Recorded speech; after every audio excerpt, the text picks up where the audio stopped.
Complaining and resentment. Complaining is one of the ego's favorite strategies for strengthening itself.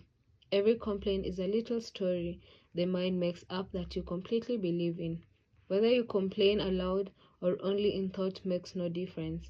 Some egos that perhaps don't have much else to identify with easily survive on complaining alone.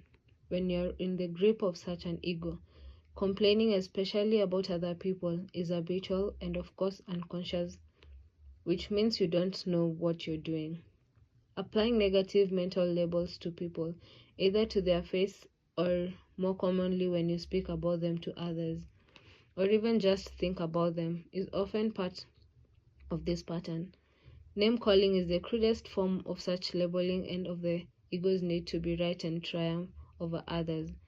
Jack, bastard, bitch, all definitive pronouncements that you can't argue with. On the next level down on the scale of unconsciousness, you have shouting and screaming, and not much below that, physical violence. Resentment is the emotion that goes with complaining and the mental labeling of people and adds even more energy to the ego. Resentment means to feel bitter, indignant, aggrieved, or offended. You resent other people's greed, their dishonesty, their lack of integrity, what they are doing, what they did in the past, what they said, what they failed to do, what they should or shouldn't have done. The ego loves it. Instead of overlooking unconsciousness in others, you make it into their identity. Who is doing that? The unconsciousness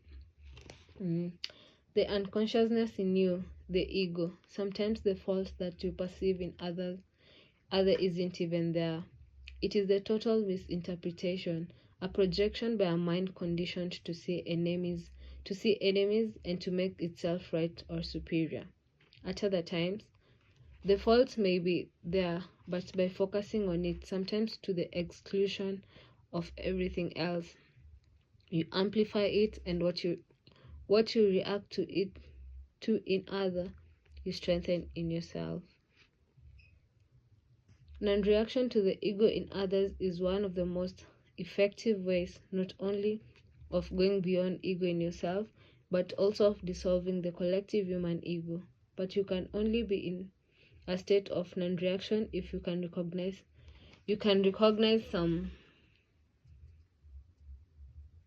someone's behavior as coming from the ego, as being an expression